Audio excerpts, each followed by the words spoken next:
Estate ಉದ್ಯಮಿ Basavaraj Ambi kidnap ಪ್ರಕರಣ ಸಂಬಂಧ ಬೆಳಗಾವಿ ಜಿಲ್ಲೆ ಪೊಲೀಸ್ ವರಿಷ್ಠಾಧಿಕಾರಿ ಭೀಮಾಶಂಕರ್ ಗುಳೇದಾರ್ ಸುದ್ದಿಗೋಷ್ಠಿ ನಡೆಸಿ ಮಾಹಿತಿ ನೀಡಿದ್ದಾರೆ.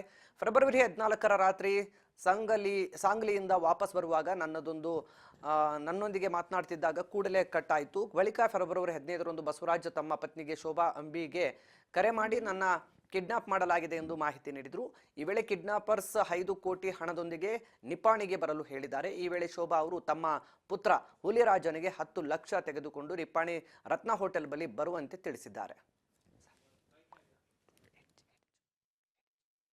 ಲಾಭದಲ್ಲಿ ಊಟ ಮಾಡಿಕೊಂಡು ನಂತರ 11:30ರಿಂದ ನಮಗೆ ಸಿಗ್ಲಿಲ್ಲ, ಕರೆ ಮಾಡಿದ್ರೆ ಸ್ವಿಚ್ ಆಫ್ ಬರ್ತಾ ಇತ್ತು ಅಂತ ಹೇಳಿ ಮರುದಿವಸ ಬೆಳಗ್ಗೆ 8 ಗಂಟೆಗೆ ಅಂದ್ರೆ 15ನೇ ತಾರೀಕು ಫೆಬ್ರವರಿ 8 ಗಂಟೆಗೆ ಅವನ ಗಂಡನ ನಂಬರ್ನಿಂದ ಇವರಿಗೆ ಕರೆ ಬರುತ್ತೆ.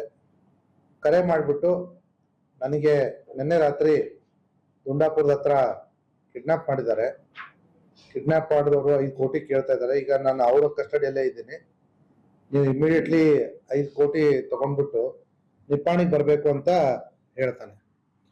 ಆಗ ತಕ್ಷಣ ಈ ಮಹಿಳೆ ತನ್ನ ಮಗ ಹುಲಿರಾಜ್ಗೆ ಹೇಳ್ಬಿಟ್ಟು ಮನೆಯಲ್ಲಿ ತಕ್ಷಣಕ್ಕೆ ಏನು ಒಂದು 10 ಲಕ್ಷ ರೂಪಾಯಿ ಇರುತ್ತೆ ಅಲ್ಲಿ ಅರೇಂಜ್ ಮಾಡ್ಕೊಂಡ್ಬಿಟ್ಟು ಅದನ್ನ ಮಹಿಳೆ ತನ್ನ ಮಗ ಹುಲಿರಾಜನ್ ಮುಖಾಂತರ ನಿಪ್ಪಾಣಿಗೆ ಕಳಿಸಿ